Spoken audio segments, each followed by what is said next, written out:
This is an excerpt from my novel in progress, In Between Wars. In this section, two soldiers are driving down an Iraqi highway in a Humvee. Avery, a young, overly ambitious private with delusions of grandeur, who just shot a man who he mistook as a suicide bomber.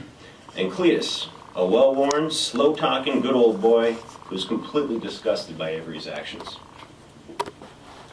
It had been a whole 9.5 minutes since Cletus called me John Wayne, or made any creepy old man jokes about combat jack-offs, or spun me any yards about his adventures through the mountains of Srebrenica in search of a witch doctor that can cure him of a night at a Bosnian whorehouse.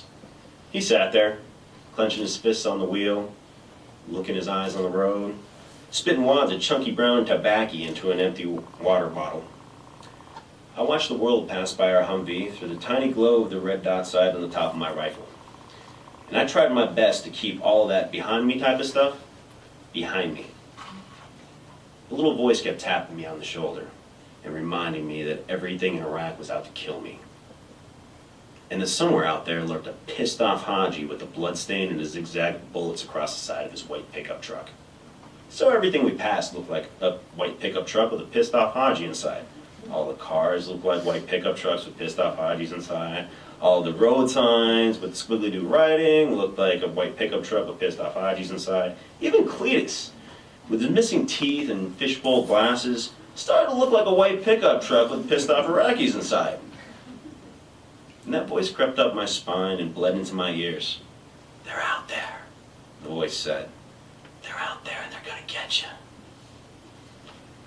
My body started to convulse. The chattering of my teeth hammered a fault line across the top of my skull and pushed shards of static through my eye sockets. I tried to keep my weapon up and in between me and everything that wanted to kill me, but my hands were too weak to keep it steady. The clasp of my Kevlar helmet jangled against the buttstock of my rifle and sounded a loud metallic clang noticeable even over the drone of the Humvee's turbo engine. Cletus got a kick out of it. Chuckled and guffawed, had himself a grand old time. Slack-jawed fucking yokel that he was. I could feel him judging me, summarizing me, acting like he knew something about me. I didn't care what he thought. I did the right thing. Anyone in my position, any of you in my position, if you saw a guy walking through the desert with an AK, you would have done the same thing that I did. Judge me. Mock me with his jokes and his prayers. Fuck him. Fuck his moral standards, and fuck his shitty personal hygiene too. We exited off the highway onto a narrow side road that trailed to the center of a shanty town. Bullet holes scarred the buildings, bomb craters potholed the road. Cletus swerved to avoid running over some down power lines that drooped over a splintered telephone pole. I watched a three-legged dog rummage through a pile of trash. He growled and gnashed his teeth as we passed by. Everything about that street screamed, "Watch the fuck out." I leveled my weapon and put a red dot in the center of everything that moved, hoping to get a jump on whatever was coming, before whatever was coming got a jump on me. Whatever came from the recesses of a dark alleyway. An old bearded Haji stepped out from behind a bullet-riddled porta-potty, steely-eyed, locking on me, hands hidden behind his back. I aimed my red dot in the center of his forehead, and even with the jumping of the vehicle, I locked it there, and I dared him to move. Then his arms swung around, and I braced myself, and I took up a shooting position, and I fumbled my finger across the trigger, and then a little tiny face appeared out from behind him. A tiny little body with tiny little eyes belonging to a tiny little Iraqi girl, no more than 5 or 6 years old. Her matted hair clung to the dirt on her cheek. She latched onto her father's leg, while my rifle locked onto his forehead.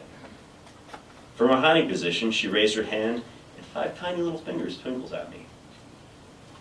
In her face, I saw all the dreams and all the wishes that all this bullshit would never, ever let her find. I dropped my weapon. I raised my hand and I waved right back at her. The man slowly shielded his daughter back behind a thick cement wall, back behind the only safety that a father in a war zone could provide for his child. I watched him disappear into the alley. In another second, Cletus and I were around the corner and back on the main road, back to miles of open highway and open desert, and about as safe as we could be. The shakes pushed daggers through my skin and forced a few drops out from my eyes, and then a few more. The nerves, they streamed down my cheeks, and I tried to wipe all of them away. I tried to push everything away. Then I felt a hand on my shoulder.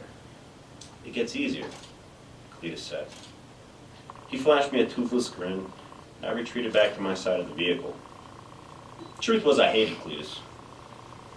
But something deeper than his wrinkled face and his old man stench made me believe that everything was going to be okay. I couldn't help but think that if Cletus was going to be at my side, then maybe, just maybe, I might end up living through all this.